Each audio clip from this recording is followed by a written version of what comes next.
जय हिंद दोस्तों। I hope आप सभी लोग अच्छे होंगे और अपने परीक्षा की तैयारी अच्छे से कर रहे होंगे। बच्चों, आज हम लोग रीजनिंग का एक नया वीडियो आपके लिए लेकर आए हैं, जिनमें हम आपको 10 तरीके के नए प्रश्न कराएंगे बच्चों, जो आमतौर पर परीक्षा में पूछे जा रहे हैं। आते हैं बच्चों अपने प्रश्नों पर। जैसे पहला प्रश्न हमारा दे रखा है कि दिए गए प्रश्न में आपको संबंधित शब्द ज्ञात करना है। बच्चों, संबंधित शब्द कैसे ज्ञात करते हैं? एक अनुपात के बीच में जो रिलेशन नज़र आता है वह दूसरे अनुपात के बीच में ले जाकर दिखा देते हैं। तो बच्चों, पहले अनुपात के बीच में हमें देखें घड़ी से सेकंड में आपका क्या रिलेशन निकल के आ रहा है।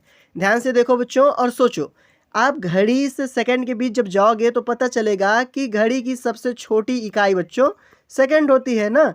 घड़ी की सबसे छोटी इकाई सेकंड है। वैसे आप कैलेंडर की सबसे छोटी इकाई पता कर लो।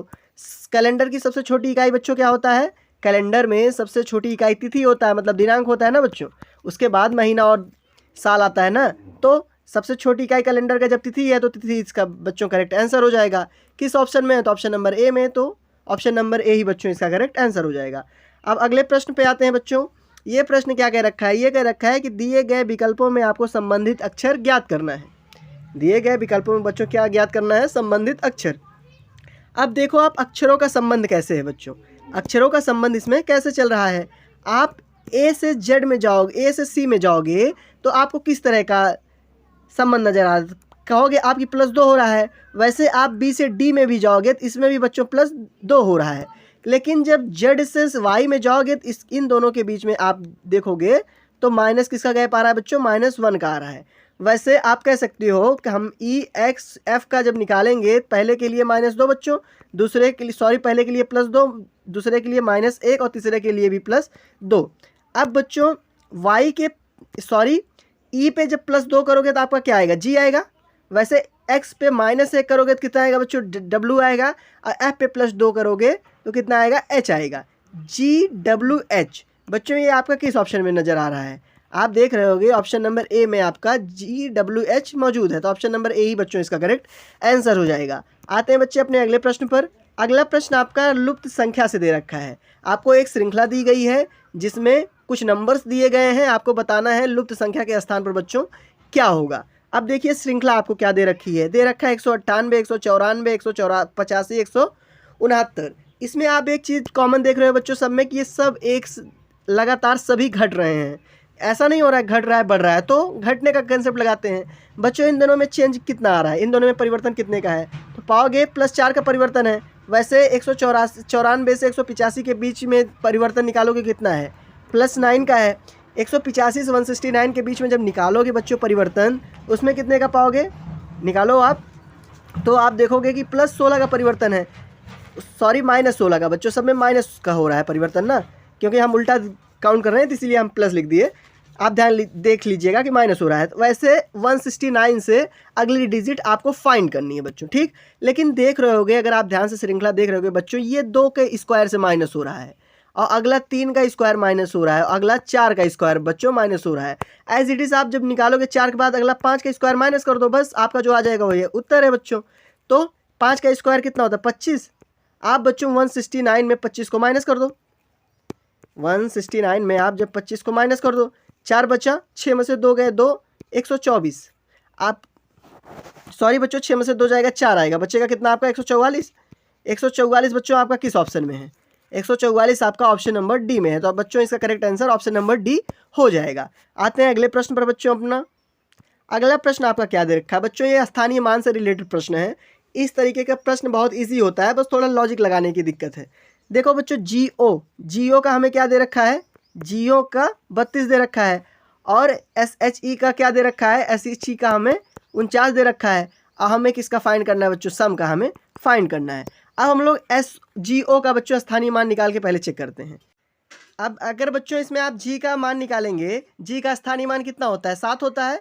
O का स्थानीय मान कितना होता है बच्चों? O का स्थानीय मान 15 होता है। आप इन दोनों को जोड़ोगे भी बच्चों तो आपका 32 नहीं आएगा। तो कह सकते हैं कि जी का जो विपरीत मान होता है, विपरीत स्थानीय मान, उसको निकाल लें और ओ का विपरीत स्थानीय मान निकाल के हम लोग जोड़े हैं तो क्या पता 32 आ जाए।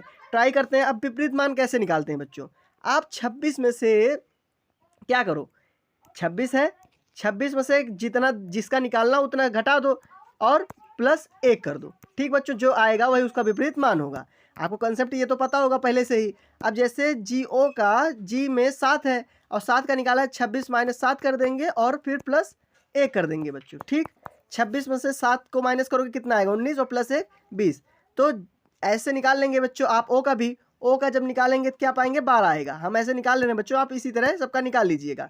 20 12 आ गया, 20 12 को आप जब ऐड करोगे तो 32 आएगा। मतलब कह सकते हैं बच्चों कि विपरीत स्थानीय मान निकाल के इसमें हमें दे रखा है। अब ऐसे आप C का निकाल लो, S का विपरीत स्थानीय मान क्या होगा बच्चों, पहले स्थानीय मान निकाल लेते हैं। 19 होगा, H का कितना होगा 8 होगा और E का कितना होगा 5 होगा। अब विपरीत निकालेंगे तो बच्चों S का कितना होगा 8 होगा और H का 19 होगा और बच्चों E का कितना होगा, E का 22 होगा। जब दोनों जोड़ोगे तो कितना, मतलब तीनों को जोड़ोगे तो कितना आ जाएगा बच्चों, 49 आएगा। तो कह सकते हैं किसी तरह श्रृंखला चल रही है बच्चों। ऐसे हम लोग सम का निकाल लेते हैं बच्चों। सम है, सम में S का स्थानीय मान क्या है 19, O का स्थानीय मान क्या है बच्चों 15, M का स्थानीय मान कितना है 13 और E का स्थानीय मान कितना है बच्चों 5। अब S का विपरीत स्थानीय मान निकालेंगे तो हमने उसी मेथड से बताया आपको, ऐसे आप निकालिएगा 8 12 14 और बच्चों कितना 22। अब इनको आप ऐड कर दीजिए, टोटल ऐड करोगे कितना है बच्चों 8 2 10, 8 2 10 4 2 6 बच्चों, लास्ट में 16 आ रहा है, 16 का 6 लिख लेते हैं, एक हासिल चला गया। ठीक, 2 1 3 3 2 5 कितना आ रहा है बच्चों 56।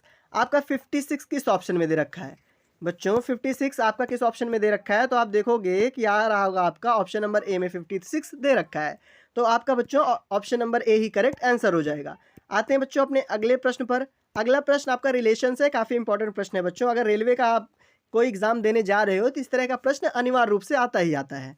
देखो बच्चों इसमें क्या कह रखा है, ई और बी, जो ई है वो बी की बहन है। एक यहाँ हम लोग बी रखे हैं बच्चों, फिर ई। ठीक, यहाँ पे ई करते हैं बच्चों और यहाँ पे बी, इन दोनों का संबंध क्या है, बहन का। ठीक बच्चों, उसके बाद कह रखा है ए सी का पिता है। हम लोग 2 पॉइंट रखते हैं, ए और सी, सॉरी बच्चों ए और सी रखते हैं 2 पॉइंट। ठीक बच्चों, ये क्या है, इन दोनों में रिलेशन क्या कह रखा है, ए जो है वो सी का पिता है। ठीक बच्चों, पिता हो गया। अब उसके बाद क्या कह रखा है, अब कह रहा है कि बी सी की पुत्री है। इन दोनों में रिलेशन क्या है बच्चों, पुत्री का। ठीक, क्या है, पुत्री का। अब प्रश्न क्या कह रहा है, कह रखा है ए और बच्चों ई का, ये जो ई है इसका ए और ई का क्या रिश्ता बन रहा है, मतलब रिलेशन ए और ई का बच्चों क्या है। अब देखो ध्यान से प्रश्न को देखो बच्चों, अगर इन दोनों में रिलेशन बहन का है, बहन या भाई ऐसा हो सकता है, बहन बहन का है बच्चों, बहन का रिलेशन है, दूसरा चाहे भाई हो सकता है चाहे बहन हो सकता है। फिर बहन की पुत्री, बहन की पुत्री बच्चों। ठीक, देखो इसमें रिलेशन बहन की पुत्री का रिलेशन है। फिर कह रहा है उसका पिता। बच्चों आप आमतौर पे देखो अपने बहन, जो आपकी कोई बहन हो उनकी बहन ले लो। ठीक, सॉरी बच्चों ये पुत्री नहीं पुत्र का है। आप अपने घर में किसी को एक बहन ले लो, फिर बहन का पुत्र, उसका पिता, उसके पिता हो जाएंगे बच्चों, पिता का रिलेशन हो जाएगा ना, चाहे पिता का होगा बच्चों, चाहे अगर वो बहन होगी, सॉरी अगर वो भाई होगा दामाद का भी रिलेशन हो सकता है। ठीक, फिर उसके बाद अगर उसके ऊपर जाओगे तो उनके क्या लगेंगे, दादा ना बच्चों।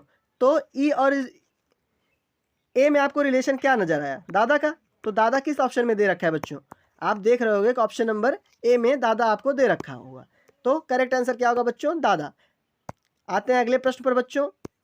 अगला प्रश्न आपसे क्या पूछ रखा है, ये कह रखा है कि यदि रेखा एक्स पर एक दर्पण रखा है, ये एक रेखा है बच्चों, इस पे एक दर्पण रखा गया है, तो उत्तर आकृति में कौन सी आकृति दिए गए प्रश्न आकृति के लिए सही छवि है। तो बच्चों आमतौर पे आप जानते हो दर्पण में हमेशा उल्टा दिखाई देता है, तो ऐसे हम लोग बनाते हैं, उसके अंदर त्रिभुज बनाते हैं। ठीक बच्चों, त्रिभुज क्योंकि दोनों तरफ से वैसे त्रिभुज दिखाई देगा तो देगा, और सर्कल भी वैसे ही दिखाई देगा ना बच्चों, सर्कल भी वैसे दिखाई देगा। अब जो ये तीर इस साइड है, यही तीर बच्चों इस साइड हो जाएगी, क्योंकि उल्टा दिखाई देता है। जब उधर देखोगे तीर इधर हो जाएगी बच्चों। तो इस तरह की आकृति आप किस ऑप्शन में देखने को पा रहे हो, इस तरह की आकृति बच्चों आप ऑप्शन नंबर ए में देखने को पा रहे हो। तो ऑप्शन नंबर ए ही बच्चों इसका करेक्ट आंसर हो जाएगा। आते हैं अगले प्रश्न पर। अगला प्रश्न आपको क्या दे रखा है बच्चों, ये कह रखा है कि दर्पण में घड़ी के प्रतिबिंब को 3:15 दिखा रहा है। कोई दर्पण है बच्चों, उसमें घड़ी का प्रतिबिंब बन रहा है, उसमें टाइम क्या दिखा रहा है 3:15। उसके बाद कह रखा है कि सही समय क्या होगा। बच्चों इस तरह के प्रश्न में आपको कोई दिक्कत नहीं होनी चाहिए, सीधा लॉजिक लगा के सॉल्व कर दो। देखो क्या करते हैं, जैसे अगर दर्पण में कोई वो दिखाई दे रहा है प्रतिबिंब, तो उसमें वास्तविक समय 11:60 से बच्चों उसको हम लोग माइनस कर देते हैं। तो कितना दे रखा है इसमें, 3:15। इसको जब आप माइनस कर दोगे बच्चों जो आएगा वही आंसर है। अब 65 में से 15 गए कितना बचेगा, 45। उस 60 में से 15 गए 45 बचेगा बच्चों।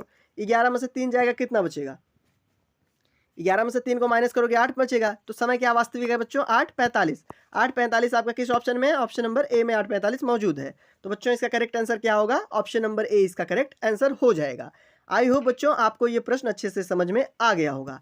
आते हैं अपने अगले प्रश्न पर। अगला प्रश्न आपका डाइस से है बच्चों, ये भी काफ़ी इंपॉर्टेंट प्रश्न है। इस तरह के भी प्रश्न हमेशा परीक्षा में पूछे जाते हैं। इसमें क्या कह रखा है बच्चों, ये कह रखा है कि निम्नलिखित पासों का अध्ययन करें और 3 के विपरीत संख्या का आपको पतंग लगाना है।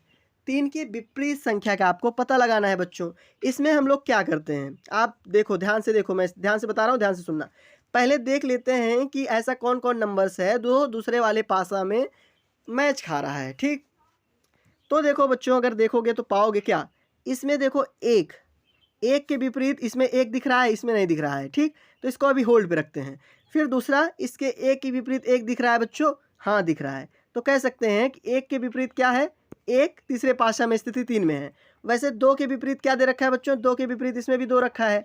ठीक, अब देखो पूछा है 3 के विपरीत क्या होगा, इसमें 3 है। 3 के विपरीत क्या दे रखा है बच्चों, 3 के विपरीत 5 दे रखा है। ठीक, आपसे प्रश्न में पूछा है 3 के विपरीत क्या है, तो 3 के विपरीत क्या दे रखा है बच्चों, 5 दे रखा है। तो 5 किस ऑप्शन में, ऑप्शन नंबर सी में है। तो ऑप्शन नंबर सी ही बच्चों इसका करेक्ट आंसर हो जाएगा। आई होप बच्चों आपको प्रश्न अच्छे से समझ में आ रहे होंगे। आते हैं अपने अगले प्रश्न पर। अगला प्रश्न आपको क्या दे रखा है बच्चों, ये दे रखा है दी गई आकृति में कितने त्रिभुज हैं। इससे पहले वाले लेक्चर में बच्चों हमने आपको बताया था, अगर कहीं आपको 4 भुजाओं वाला समकोण दिख जाए तो उसमें आप सीधा लॉजिक नहीं लगाओगे, पहले छोटे छोटे त्रिभुज काउंट कर लोगे, उसके बाद इंटू 2 कर दोगे बस। अब इसमें देखो त्रिभुज छोटे छोटे क्या है, एक है बच्चों, ये 2 3 4, 4 है, 4 का गुणा 2 करोगे बच्चों 8 हो जाएगा। मतलब कह सकते हैं कि इस जो चतुर्भुज है इसमें कुल मिला के कितना है, इसमें बच्चों 8 ही है। ठीक, अब उसके बाद हम लोग त्रिभुज का काउंट करते हैं, 8 हो गया ना।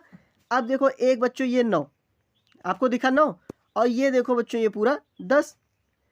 ठीक है, 10 दिख गया ना बच्चों आपको, 10 हो गया। अब देखिए एक बच्चों ये त्रिभुज 11, एज इट इज़ आप इधर से देखोगे तो इधर से भी एक त्रिभुज बन रहा है 12 हो गए बच्चों।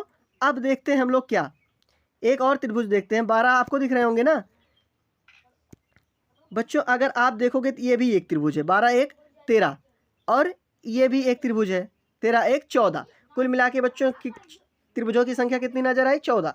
आपको किस ऑप्शन में 14 दे रखा है, ऑप्शन नंबर ए में आपको 14 दे रखा है। तो ऑप्शन नंबर ए ही बच्चों इसका करेक्ट आंसर हो जाएगा। आई होप बच्चों आपको ये प्रश्न अच्छे से समझ में आ गया होगा। आते हैं अपने अगले प्रश्न पर। अगला प्रश्न आपसे क्या कह रखा है बच्चों, ये कह रखा है निम्नलिखित में से लुप्त अक्षर को आपको ज्ञात करना है। लुप्त अक्षर कैसे ज्ञात करते हैं बच्चों, अब देखते हैं पहले इनमें रिलेशन क्या है। पी से डी और से टी कैसे लिख रहा है बच्चों, देखो पी और ये डी बॉक्स में है। इसमें लॉजिक लगाने से पहले, कुछ लगाने से पहले एक बार ध्यान से देखना बच्चों प्रश्न को। देखो अब पी से डी में कोई वैसा मतलब दैट मीन कि रिलेशन इस बीच वाले में निकालना है हमें ना, और इन दोनों की मदद से निकालना है। पी का स्थानीय मान कितना होता है बच्चों, जनरली आपको जब अक्षर दे तो डायरेक्टली आप स्थानीय मान की तरफ रुख करें। पी का स्थानीय मान कितना होता है बच्चों, 16। ठीक, और उसके बाद डी का स्थानीय मान कितना होता है बच्चों, डी का स्थानीय मान 4 होता है। 4 और 16 को जोड़ोगे तो 20 आएगा। अब बच्चों 20 किसका स्थानीय मान है, 20 है टी का स्थानीय मान। कह सकते हैं कि इन दोनों को जोड़कर जो आ रहा है उसी के स्थानीय मान को यहाँ पे लिख दिए हैं बीच में। वैसे आप जे और जी का भी चेक कर लो, जे का कितना होता है बच्चों स्थानीय मान, जे का 10 होता है, और बच्चों जी का कितना होता है, जी का पाओगे तो आप 7 होता है। 7 जोड़ोगे 7 10 को 17 आएगा, 17 स्थानीय मान क्यू का होता है बच्चों, सही बात है। एज इट इज़ हम लोग सी और ओ को जोड़ लेते हैं। सी का स्थानीय मान क्या होता है बच्चों, 3 होता है, और ओ का स्थानीय मान 15 होता है। 15 और 13 को जोड़ोगे कितना आएगा बच्चों, 18। 18 किसका स्थानीय मान है, आर का स्थानीय मान है। तो इसके लिए कौन सी संख्या हो जाएगी बच्चों, आर। आर आपका किस ऑप्शन में दे रखा है, आर आपका बच्चों ऑप्शन नंबर डी में दे रखा है। तो इसका करेक्ट ऑप्शन नंबर डी हो जाएगा बच्चों। आई होप बच्चों आपको 200 प्रश्न अच्छे से समझ में आ गया होगा। अगर आप वीडियो अच्छा लगा होगा तो प्लीज़ कमेंट बॉक्स में हमें ज़रूर बताइएगा। धन्यवाद बच्चों।